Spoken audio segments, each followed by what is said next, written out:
Welcome back दोस्तों। ए to be to study की YouTube channel में आप सभी का हार्दिक स्वागत है। गतिमान आवेश व चल कुंडली धारामापी।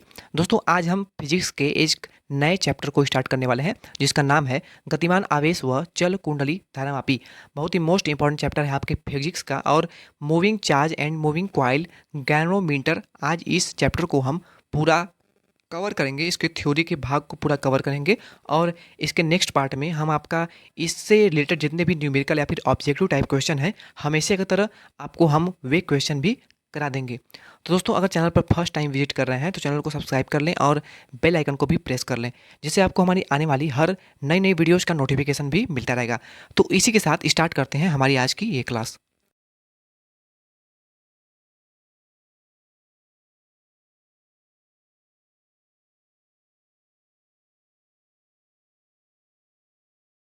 Tent carrying conductor in a magnetic field. ठीक है, धारावाही चालक पर चुंबकीय क्षेत्र में लगने वाला बल। बल दोस्तों, बल को हम एफ से डिनोट करते हैं। ठीक है, तो ये आप जानते ही होंगे। जब किसी धारावाही चालक को चुंबकीय क्षेत्र में रखा जाता है तो उस पर एक बल कार्य करता है जिसका मान निम्न सूत्र से ज्ञात किया जा सकता है। सूत्र क्या है? F equal to B I L sine theta. दोस्तों यहाँ पे एल क्या है? तो एल आपके चालक की लंबाई होती है। और यहाँ पे अगर बी की बात करें तो बी आपकी चुंबकीय क्षेत्र की तीव्रता होगी। और आई आपकी चालक में प्रवाहित धारा जिसका मात्रक आपका एम्पियर होता है। वही थीटा जो है वो आपके चालक की लंबाई व चुंबकीय क्षेत्र की दिशा के बीच में जो आपका कोण यानी एंगल बनता है वो आपको साइन थीटा से डिनोट किया गया है। दोस्तों कुल मिलाकर के आपका जो ये फार्मूला दिया हुआ है F equal to B I L sine theta, तो ये फार्मूला मोस्ट इंपॉर्टेंट है। इसको याद कैसे करेंगे? तो आप इसे कहिए F equal to bill sine theta. F equal to bill sine theta, कई बार इसको रिपीट करिए, आपको याद हो जाएगा। F equal to bill sine theta, F equal to bill sine theta. देखिए बिल बी आई एल है आपका यानी चुंबकीय क्षेत्र धारा, विद्युत धारा, और एल इक्वल टू आपका क्या है? लंबाई, चालक की लंबाई। तो F equal to bill sine theta यानी B I L sine theta भी आप याद कर सकते हैं। तो बहुत ही आसानी से आपको ये फार्मूला याद हो जाएगा। और आपको इस फार्मूले पे एक क्वेश्चन 100% देखने को मिलेगा एग्जाम में। इसके आगे है चुंबकीय क्षेत्र में गतिमान आवेश पर बल। दोस्तों गतिमान आवेश यानी कि force on a moving charge in magnetic field. चुंबकीय क्षेत्र में अगर कोई गतिमान आवेश है तो उस पर लगने वाले बल को हम कैसे याद करेंगे? तो उसके लिए हम F equal to B Q V sine theta use करेंगे। दोस्तों यहाँ पे F equal to Q V B दिया हुआ है, पर अगर आप इसे F equal to B Q V sine theta लिख लेते हैं तो आपको आसान याद करने में बहुत ही आसानी होगी, क्योंकि ये पढ़ने में आसानी होगा। F equal to B Q V sine theta, F equal to B Q V sine theta, बोलने में भी आसानी होगा और आपको याद भी बहुत ही आसानी से हो जाएगा। तो ये फार्मूला जो है ये भी बहुत ही मोस्ट इंपॉर्टेंट है और आपको इस पर भी एक न्यूमेरिकल टाइप क्वेश्चन देखने को मिल सकता है एग्जाम में। देखिए यहाँ पर क्यू का है तो आपका देखो क्यू जो है वो आपका आवेश का परिमाण है, वही भी जो है वो आपका आवेश का वेग है। बी जो है बी आपका चुंबकीय क्षेत्र की तीव्रता है, जैसे कि मैंने आपको ऊपर बता दिया था। थीटा क्या है? तो थीटा आपका चुंबकीय क्षेत्र की दिशा व आवेश के वेग की दिशा के बीच का कोण है। इस बल को लॉरेंज बल भी कहा जाता है। थीटा जो है ना वो आपका लॉरेंज बल कहलाता है। अगला आपका मोस्ट इंपॉर्टेंट टॉपिक क्या है? चुंबकीय बल की दिशा ज्ञात करने के नियम। दोस्तों चुंबकीय बल की दिशा ज्ञात करने के लिए कई सारे नियम दिए गए थे, जिसमें कि आपके बायो-सेवर्ट का नियम था और आपके फ्लेमिंग महोदय ने भी नियम दिया था। तो सभी नियम को हम देखेंगे। Rules to find the direction of magnetic force.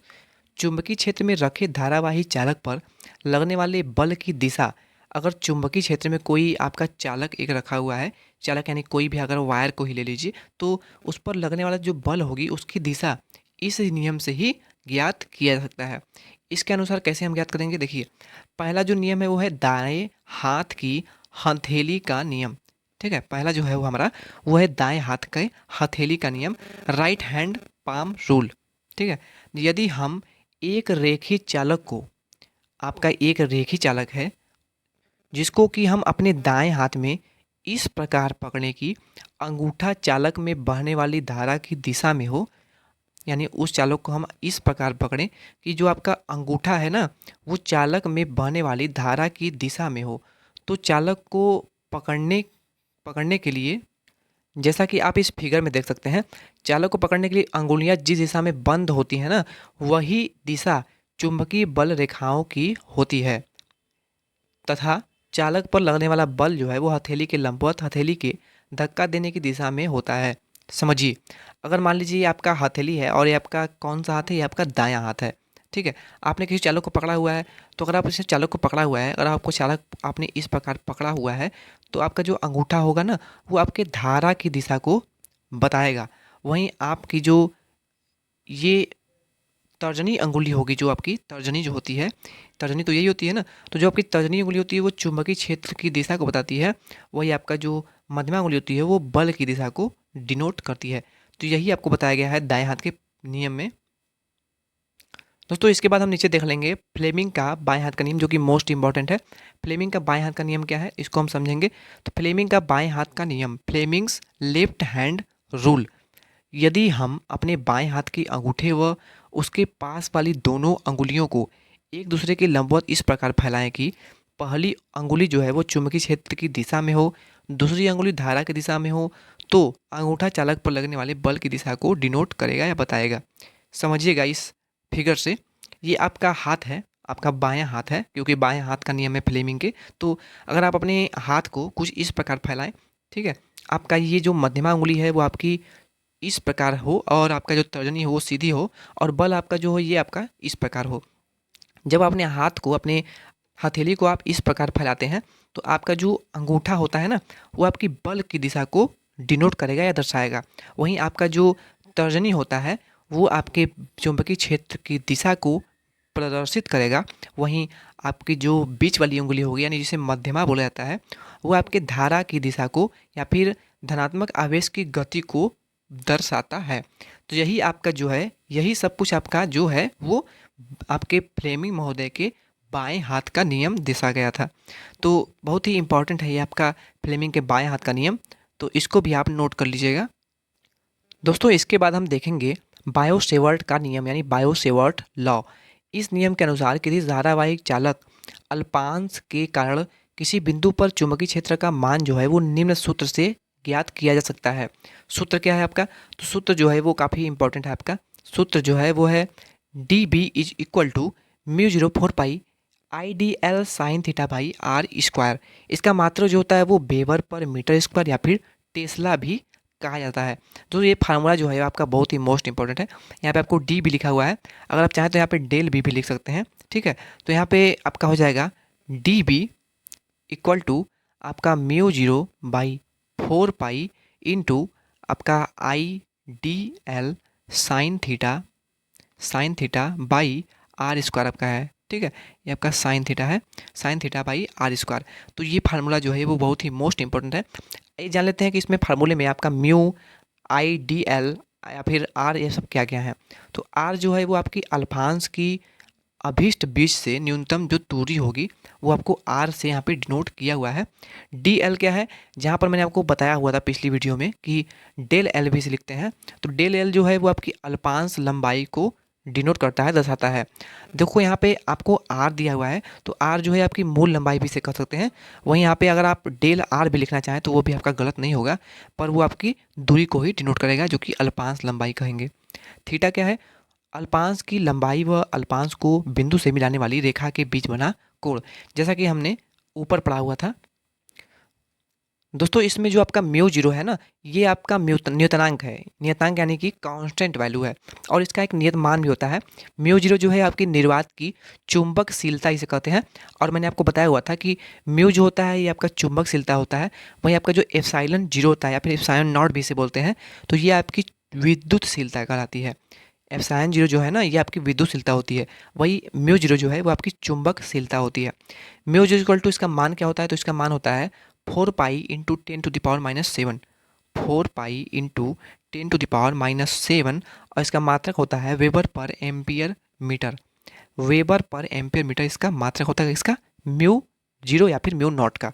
तो 4 पाई इंटू 10⁻⁷ होता है इसका मान, और इसको आप नोट कर लीजिए, हो सके तो इसका स्क्रीनशॉट भी ले लीजिए। इसका मान आपको याद होना चाहिए, अन्यथा आप कोई भी क्वेश्चन को सॉल्व नहीं कर पाएंगे। दोस्तों हम वीडियो को काफ़ी तेज़ लेके चल रहे हैं, क्योंकि हमें पूरा आज इस थ्योरी को कवर करना है। तो आप चाहें तो वीडियो को स्लो करके भी देख सकते हैं, अगर आपको समझ में नहीं आ रहा है तो, पर जहाँ तक हमें उम्मीद है कि आपको समझ में आ जाएगा। नेक्स्ट हमारा जो टॉपिक है वो है मैक्सवेल का दक्षिणावर्ती पेज का नियम, Maxwell's right handed screw rule. ये रूल जो है वो आपके पेज के नियम पर आधारित है, तो इसको हम समझने का प्रयास करेंगे। यदि एक पेज को दाएं हाथ से पकड़कर, ध्यान दीजिएगा, अगर आप किसी पेज को दाएं हाथ से, दाएं यानी कि आपके अपने सीधे हाथ को जिसे बोलते हैं, यानी आपका राइट हैंड जो है, उससे आप पकड़ करके इस प्रकार घुमाएं कि पेज जो है वो धारा की दिशा में आगे बढ़े, तो पेज के घूमने की दिशा चुंबकीय बल रेखाओं की दिशा होगी। पेज की जो घूमने की दिशा होगी वो चुंबकीय बल रेखाओं की दिशा होगी। वहीं जो आपकी पेज जो है ना, उसको इस प्रकार घुमाया जाए कि पेज जो घूम रही है वो धारा की दिशा में आगे बढ़े। तो चलिए हम इसको फिगर के माध्यम से समझते हैं। तो दोस्तों यहाँ पे ध्यान से देखिए, मान लीजिए ये आपका कोई पेंच है, ठीक है, और इस पेंच को आप घुमा रहे हैं। ये आप अपने हाथ से पकड़े हुए हैं, सीधे हाथ से, और इसको आप इस प्रकार घुमा रहे हैं, इस प्रकार यानी कि सीधे आपके घुमा रहे हैं, ठीक है। तो जब इसको आप घुमाएंगे तो आपका कुछ इस प्रकार घूमेगा, इस प्रकार घूमेगा। जब ये घूमेगा, जब आपका ये पेच है इसमें आप कस रहे हैं इसको, है, तो जब ये घूमेगा तो ये धीरे धीरे आगे भी तो बढ़ेगा। जैसे जैसे कसा जाएगा वो आगे भी बढ़ेगा। तो ये जो आगे बढ़ेगा ना वो आपकी धारा की दिशा में आगे बढ़ेगा, यही आपको बताया गया है इसमें। और ये जो आपकी घूम रही है, यानी आप ऐसे घुमा रहे हैं, जो ऐसे ऐसे जो घुमाएंगे, इसको कसेंगे, तो ये जो कसेंगे ना, ये आपके घूमने की जो दिशा होगी वो चुंबकीय बल की दिशा होगी। तो यही आपको इस रूल में बताया हुआ है। मैक्सवेल को पेंच का नियम भी से कहा जाता है। तो ये जो रूल है ये आपको यहाँ पे समझ में आ गया होगा। तो अब इसके आगे हम देखते हैं। दोस्तों आगे हम देखेंगे कुछ विशेष स्थितियों में चुंबकीय क्षेत्र यानी कि मैग्नेटिक फील्ड इंडक्शन इन सम पार्टिकुलर केसेज। कुछ ऐसे परिस्थितियाँ होती हैं जिनमें कि चुंबकीय क्षेत्र के रूल जो होते हैं सबसे अलग होते हैं, तो उन रूल को हम देखेंगे। देखिए पहला जो इसमें हमारा पॉइंट है वो है किसी सीधे धारावाही चालक के लिए यानी तार के लिए कारण तार से आर दूरी पर स्थित बिंदु पर चुंबकीय क्षेत्र क्या होगा। अगर आपका कोई सीधा एक तना हुआ तार है तो इस तार के कारण आर दूरी पर स्थित बिंदु पर चुंबकीय क्षेत्र बी का मान क्या होगा। मान लीजिए आपका कोई तार है, ठीक है, और इसके आर दूरी पर मान लीजिए यहाँ पर आपके जो स्थित कोई बिंदु होगा उस पर चुंबकीय क्षेत्र अगर आपको ज्ञात करना हुआ तो चुंबकीय क्षेत्र कैसे याद करेंगे। तो उसके लिए फार्मूला यूज करेंगे B equal to mu zero I by two pi R. इस छोटे से फार्मूले को यूज करके आप उस धारावाही चालक का जो कि आपका सीधा है उसका आप चुंबकीय क्षेत्र का मान बहुत ही आसानी से ज्ञात कर पाएंगे। तो ये फार्मूला जो है वो बहुत ही मोस्ट इंपॉर्टेंट है, और ये जो फार्मूला है ये आपके बायोशॉर्ट के नियम से ही आया है। नेक्स्ट जो पॉइंट है वो है धारावाही वृत्ताकार लूप के अक्ष पर स्थित बिंदु पर चुंबकीय क्षेत्र। ये आपका वृत्ताकार लूप है, यानी यहाँ पे आप जो पहला मैंने पॉइंट पढ़ा था उसमें आपका जो तार था यानी जो चालक था वो सीधा था यानी स्ट्रेट था, पर यहाँ पे जो तार है इसी तार को मोड़ करके एक लूप बना दिया गया है यानी गोल कर दिया गया है। तो इसके लिए अगर आपको धारावाही चालक का चुंबकीय क्षेत्र ज्ञात करना होगा तो कैसे ज्ञात करेंगे। तो उसके लिए B equal to mu zero I square by two कोष्टक में R square plus X square power 3/2, ठीक है। यानी कि इन R square plus X square को हम इन द √3 में रखेंगे, ठीक है। तो इस फार्मूले का यूज़ करेंगे अगर आपका जो चालक है वो वृत्ताकार लूप के रूप में बन गया है। तो इस फार्मूले को भी नोट कर लीजिएगा दोस्तों। यहाँ पे जो मान है सभी के एक बराबर हैं पिछले की तरह। आर जो है वो वृत्ताकार लूप की त्रिज्या हो जाएगी, या फिर यहाँ पे अगर आप डी माने तो ये आपकी व्यास हो जाएगी, पर यहाँ पे आर जो है वो त्रिज्या होगी। एक्स क्या है, तो एक्स जो है वो वृत्ताकार लूप के केंद्र से बिंदु तक की दूरी को हम एक्स से डिनोट किया गया है। यदि कुंडली में फेरों की संख्या n हो, दोस्तों अगर आपकी कुंडली बनी हुई है या फिर कोई लूप बना हुआ है, अगर इसमें बहुत सारे फेरे बनाए गए हैं, मान लीजिए अनंत फेरे इसमें हैं, बहुत सारे फेरे हैं, तो अगर इस फेरों की संख्या जो है वो n अगर है तो क्या करेंगे। तो अगर फेरों की संख्या n है ना, तो आपको क्या करना है, इसी वाले फार्मूले में, सेम इसी वाले फार्मूले में आपको यहाँ पे n को मल्टीप्लाई कर देना है। तो आपके फेरों की संख्या जो है इसमें अगर आप मल्टीप्लाई करेंगे तो आपके संपूर्ण चालक की यानी पूरे तार की जो चुंबकीय क्षेत्र होगी वो ज्ञात हो जाएगी। तो आई थिंक आप बहुत ही अच्छे समझ गए होंगे इसको। इसके बाद जो हमारा पॉइंट है वो है वृत्ताकार कुंडली के केंद्र पर चुंबकीय क्षेत्र क्या होगा। अगर कोई वृत्ताकार कुंडली आपका है, ये आपका कोई कुंडली है, वृत्ताकार है, ठीक है, वृत्त में है, तो इसके केंद्र पर आपको याद करना हुआ चुंबकीय क्षेत्र की तीव्रता, तो उसके लिए क्या करेंगे, तो उसके लिए आपको B equal to mu zero N I by two R, इससे आपको ज्ञात करना होगा। दोस्तों सबसे पहले आप इसका स्क्रीनशॉट ले लीजिए सभी का। दोस्तों जितने भी मैंने आपको फार्मूले बताया है आप एक बार सभी का स्क्रीनशॉट ले लीजिए, क्योंकि ये सभी के सभी फार्मूले जो हैं वो मोस्ट इंपॉर्टेंट है। आपका ये एक फार्मूला ये हो गया, ये हो गया, आपका ये हो गया। अगर आप इसे ठीक से समझ गए होंगे तो आपको फार्मूले को याद करने की भी आवश्यकता नहीं होगी। तो इन सभी फार्मूले को आप नोट कर लीजिए, क्योंकि सभी के सभी फार्मूले वो जो हैं वो काफ़ी इंपॉर्टेंट है और किसी भी फार्मूले पे आपको क्वेश्चन दे सकता है। दोस्तों इसके बाद आपका है फ्लक्स तथा प्रेरण, यानी कि फ्लक्स एंड इंडक्शन। चुंबकीय फ्लक्स क्या इसमें है, यानी मैग्नेटिक फ्लक्स के बारे में हम सबसे पहले जान लेते हैं। तो देखिए, किसी सतह से होकर लंबवत गुजरने वाली चुंबकीय रेखाओं को उस तल से बद्ध चुंबकीय फ्लक्स कहते हैं। किसी सतह से होकर लंबवत गुजरने वाली चुंबकीय रेखाओं को, यानी अगर आपका कोई ये सतह है, कोई सरफेस है, तो उस सतह से लंबवत होकर गुजरने वाली आपकी जो चुंबकीय बल रेखाएं होती हैं ना, वो लंबवत ही गति करती हैं, तो उस तल से बद्ध चुंबकीय फ्लक्स उसको कहा जाता है। देखिए, यदि ए क्षेत्रफल का कोई तल है, मान लीजिए हमने अभी तल एक माना हुआ था, तो अगर वो तल का जो क्षेत्रफल है वो ए है, क्षेत्रफल को ए से ही डिनोट करते हैं, तो अगर वो ए है और एक समान चुंबकीय क्षेत्र जो कि लंबवत आपका गुजर रहा है, वो अगर आपका बी है, चुंबकीय क्षेत्र बी ही होता है, तो क्षेत्र के लंबवत अगर है तो तल से बद्ध चुंबकीय फ्लक्स जो होगा, यानी अगर मैंने आपको अभी ये बताया था कि ये आपका तल है और अगर ये तल आपका जो है क्षेत्रफल वो ए है और इससे जो चुंबकीय क्षेत्र रेखाएं जो लंबवत गमन कर रही हैं वो आपकी बी है, ठीक है। तो क्या होगा, अगर आपको इससे बद्ध चुंबकीय फ्लक्स ज्ञात करना हुआ, जैसे कि फाई से डिनोट करते हैं, चुंबकीय फ्लक्स को हम फाई से डिनोट करते हैं, ठीक है। तो फाई अगर आपको ज्ञात करना हुआ तो फाई इक्वल टू होता है आपका B into A. Phi equal to जो है वो आपका होता है बी इंटू ए होता है। तो ये भी काफ़ी इंपॉर्टेंट फार्मूला है।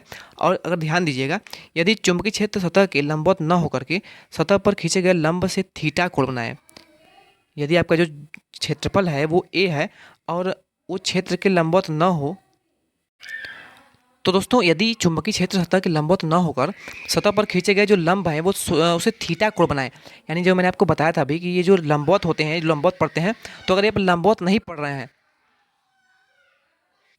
लंबवत न होकर अगर वो सतह से खींचे गए लंब से थीटा कोण बनाता है, दोस्तों यहाँ पर क्या हो जाएगा कि आपका theta equal phi equal to B A cos theta हो जाएगा, ठीक है। तो आपका जो फार्मूला होगा वो हो जाएगा phi equal to B A था, तो phi equal to B A cos theta हो जाएगा। तो phi equal to B A और इंटू यहाँ पे आपका हो जाएगा कॉस थीटा। तो आपका ये मेन फार्मूला हो जाएगा phi equal to B A cos theta. दोस्तों अब हम देखेंगे विद्युत चुम्बकीय प्रेरण के सिद्धांत के रूप में फैराडे के नियम, यानी कि Faraday law of electromagnetic induction. Faraday महोदय ने विद्युत चुम्बकीय प्रेरण के संबंध में कुल आपके दो सिद्धांत दिए हुए थे, जो कि दोनों सिद्धांत आपके मोस्ट इंपॉर्टेंट है। तो इसमें प्रथम जो आपका सिद्धांत है, यानी फर्स्ट लॉ जो है वो क्या है, जब किसी परिपथ से बद्ध चुंबकीय फ्लक्स में परिवर्तन होता है तो परिपथ में प्रेरित विद्युत वाहक बल उत्पन्न हो जाता है। अगर कोई परिपथ में आपका बद्ध चुंबकीय क्षेत्र हो या फिर फ्लक्स हो, तो अगर उसमें परिवर्तन हो रहा है तो परिपथ में प्रेरित विद्युत वाहक बल उत्पन्न हो जाता है और यह विद्युत वाहक बल तब तक उत्पन्न होता रहता है जब तक कि फ्लक्स में परिवर्तन होता रहता है। प्रेरित विद्युत वाहक बल चुंबकीय फ्लक्स में परिवर्तन की ऋणात्मक दर के बराबर होता है, जैसा कि आप फार्मूले में देख सकते हैं, E equal to minus del phi by del T equal to minus del phi by del T. ये आपका मेन फार्मूला होता है फैराडे के प्रथम नियम का। दोस्तों फैराडे का द्वितीय नियम क्या है, यानी सेकेंड लॉ क्या है, तो इसके अनुसार प्रेरित धारा की दिशा सदैव इस प्रकार होती है कि वह यह उस कारण का सदैव विरोध करती है जिस कारण यह स्वयं उत्पन्न होती है। दोस्तों ध्यान दीजिएगा, फैराडे का जो द्वितीय नियम है ना, वो इसे लेंज का नियम भी कहा जाता है। तो क्वेश्चन क्या बनेगा, क्वेश्चन आपका बनेगा इस प्रकार कि फैराडे का कौन सा नियम है जो कि लेंज के नियम से भी आधारित है या फिर इसे लेंज का नियम भी कहा जाता है। तो फैराडे का जो द्वितीय नियम है इसे लेंज का नियम भी कहते हैं। लेंज का नियम ऊर्जा संरक्षण के सिद्धांत पर कार्य करता है। लेंज का जो नियम है वो ऊर्जा संरक्षण के नियम का ही एक रूप है। तो ये भी आपका बहुत ही मोस्ट इंपॉर्टेंट है और ये दोनों से ही आपके, यानी आपके लेंज का नियम और लेंज का नियम किस सिद्धांत पे आधारित है, तो ये दोनों ही क्वेश्चन आपके ऑब्जेक्टिव टाइप में 100% बनने के चांसेस है। यदि किसी चुंबकीय क्षेत्र चुंबक का उत्तरी ध्रुव किसी चुंबक कुंडली की ओर गतिमान हो तो कुंडली में प्रेरित धारा की दिशा वामावर्त होगी, यानी कि दक्षिणावर्त होगी, जिससे कुंडली उत्तरी ध्रुव की भांति व्यवहार करेगा। वह चुंबकीय उत्तरी ध्रुव से अपनी ओर जाने का विरोध करेगा। तो ये आपके द्वितीय नियम का एक उदाहरण भी हो सकता है। इसके बाद आपका अगला जो पॉइंट है वो है चालक छड़ का विभिन्न परिस्थितियों में प्रेरित विद्युत वाहक बल, inducted EMF in a conducting road in different situations. पहला पॉइंट है, यदि एल लंबाई की एक चालक छड़ चुंबकीय क्षेत्र के लंबवत चलती है तब चालक छड़ के सिरों के बीच प्रेरित विभवांतर जो होगा वो आपका E इक्वल टू बी भी एल हो जाएगा। ये मैंने आपको ऊपर बता दिया था। इसके साथ साथ अगर कोण आपका थीटा होगा तो आपका E इक्वल टू बी भी एल साइन थीटा हो जाएगा। ये भी मैंने आपको ऊपर बता दिया था बायो-सेवर्ट के नियम बताते समय। और तीसरा जो पॉइंट है वो है, एक समान चुंबकीय क्षेत्र में गतिमान एल लंबाई की चालक छड़ में प्रेरित विद्युत वाहक बल क्या होगा, तो E equal to B omega L square by 2 हो जाएगा। दोस्तों इनमें से जो तीनों के तीनों फार्मूले हैं वो आपके तीनों के तीनों फार्मूले बहुत ही मोस्ट इंपॉर्टेंट हैं, तो आपके फार्मूले के ही काम में आएंगे। और आपके जो थ्योरिकल हैं वो तो आपके ऑब्जेक्टिव क्वेश्चन बन ही जाएंगे, पर आपके जो फार्मूले हैं वो आपके न्यूमेरिकल क्वेश्चन में बहुत ही ज़्यादा काम देंगे। दोस्तों इसके बाद हम देखेंगे विद्युत चुम्बकीय के प्रेरण के प्रकार, यानी टाइप्स ऑफ इलेक्ट्रोमैग्नेटिक इंडक्शन। इसके कुल दो प्रकार होते हैं, एक आपका होता है स्वप्रेरण और एक आपका होता है अन्योन्य प्रेरण। इन दोनों को बहुत ही ध्यान समझिएगा, दोनों ही आपको समझ में आ जाएंगे। जब किसी कुंडली में धारा के मान में परिवर्तन करने पर उसी कुंडली में प्रेरित धारा उत्पन्न हो जाती है तो इसे क्या कहते हैं, इसे स्वप्रेरण कहते हैं। किसी कुंडली का स्वप्रेरण गुणांक क्या होता है, तो L इक्वल टू, जो कि आपका स्वप्रेरण गुणांक को डिनोट करता है, L equal to N phi by I होता है, या फिर L equal to minus E by I one by del T. ठीक है, स्वप्रेरण गुणांक का मात्रक जो होता है वो हेनरी होता है, या फिर इसे वोल्ट पर एम्पियर सेकेंड भी कह सकते हैं। यानी दोस्तों इसका दोनों भी मात्रक हो सकता है, स्वप्रेरण गुणांक जो है इसका मात्रक हेनरी भी हो सकता है, वहीं वोल्ट पर एम्पियर सेकंड भी आपका स्वप्रेरण गुणांक का मात्रक होता है। तो यहाँ पे हमने समझा क्या, स्वप्रेरण यानी सेल्फ इंडक्शन। किसी समतल कुंडली का स्वप्रेरक क्या होगा, तो देखिए समतल कुंडली के लिए स्वप्रेरक तो जो होगा वो आपका L equal to mu zero pi N square R by 2 हो जाएगा। आर क्या है, तो यहाँ पे आर आपकी त्रिज्या है और म्यू जीरो का मान हमने आपको बता दिया है। दोस्तों स्वप्रेरण गुणांक में क्या था, स्वप्रेरण में ये होता था कि आपका कोई एक कुंडली है और इसमें स्वतः से कोई एक प्रेरण उत्पन्न हुआ और इसमें विद्युत धारा आपकी बनने लगी। पर अन्योन्य प्रेरण में क्या होता है, अगर आपका कोई एक स्वप्रेरण एक है, ठीक है, ऑलरेडी एक इंडक्शन आपका यहाँ पे हो रहा है और इसमें धारा प्रेरित हो रही है और इसके पास आपका कोई एक अन्य कोई कुंडली रखा हुआ है, तो इसके कारण एक चुंबकीय क्षेत्र भी बनेगा। इसके क्षेत्र में एक चुंबकीय क्षेत्र बनेगा। जैसा कि आप कोई चुंबक रखते हैं तो चुंबक के चारों ओर एक कोई भी कील लोहे की या फिर चुंबक हिलाएं तो वो अपनी ओर आकर्षित कर लेता है दूर से ही, तो उस जो दूरी तक एक चुंबकीय क्षेत्र फैला होता है, उसी प्रकार इस कुंडली द्वारा भी एक चुंबकीय क्षेत्र बना होता है। तो अगर आप इस चुंबकीय क्षेत्र के बीच में कोई दूसरी एक कुंडली रख दें, मान लीजिए इस कुंडली को रख दें, तो इसके चुंबकीय क्षेत्र के द्वारा इस पर भी कुछ इफेक्ट पड़ेगा, कुछ प्रभाव पड़ेगा, तो इसमें भी आपका इलेक्ट्रोमैग्नेटिक फोर्स उत्पन्न होगा और इसमें भी प्रेरित धारा उत्पन्न हो जाएगी। तो यही जो एक कुंडली के द्वारा दूसरी कुंडली में प्रेरण उत्पन्न हो रहा है, इसी को हम कहते हैं अन्योन्य प्रेरण, यानी कि म्यूचुअल इंडक्शन। जैसा कि आप यहाँ पे देख भी सकते हैं, लिखा हुआ है, जब दो पास पास रखी कुंडलियों में से किसी एक से धारा के मान में परिवर्तन करने पर दूसरी कुंडली में प्रेरित विद्युत वाहक बल उत्पन्न हो जाता है तो इसी घटना को अन्योन्य प्रेरण कहते हैं। ये मैंने आपको बहुत अच्छे समझा दिया है ऊपर पहले ही, तो इसको आप समझ गए होंगे। और अगर नहीं समझ में आ रहा है तो एक बार वीडियो को रिवर्स करके 100% देख लीजिएगा, आपको करंट इसका करेक्ट हो जाएगा सब कुछ। देखिए अन्योन्य प्रेरण गुणांक जो है इसको एम से डिनोट करते हैं। एम इक्वल टू आपका होता है N2 phi two by I, या फिर एम इक्वल टू आपका होता है minus E2 by I one del I one by del T. दोस्तों अगर दो समतल कुंडलियां हैं तो उनके बीच अन्योन्य प्रेरण गुणांक क्या होगा, अगर दो समतल, आपको क्वेश्चन बनेगा न्यूमेरिकल टाइप की, दो समतल प्रेरण कुंडलियां हैं और उनके बीच आपको अन्योन्य प्रेरण गुणांक ज्ञात करना है।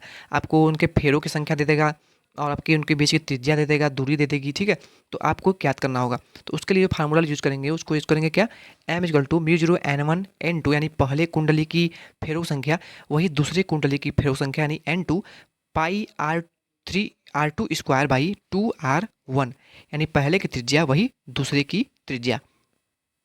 इसके साथ साथ यदि किसी परिनालिका में प्राथमिक कुंडली में N1 फेरे व द्वितीय कुंडली में N2 फेरे हों तो अन्योन्य प्रेरण गुणांक क्या होगा, तो वहाँ पे आपका M इक्वल टू हो जाएगा आपका mu zero mu R N1 N2 A by L। यहाँ पे आपका स्मॉल l है तो के बीच की दूरी होगी। तो दोस्तों आज की इस वीडियो को यहीं पे समाप्त करते हैं, क्योंकि वीडियो काफ़ी लंबी हो गई है। हम इसके नेक्स्ट पार्ट में हम आपको इसका आगे का जो थ्योरिकल है पूरा कंप्लीट कर देंगे। तो नेक्स्ट पार्ट की जो वीडियो है आपको हमारी चैनल पर जल्द से जल्द अपलोड कर दी जाएगी, तो आप उस वीडियोज़ को भी देख लीजिएगा। तो दोस्तों मिलते हैं इसके नेक्स्ट पार्ट में, तब तक के लिए धन्यवाद।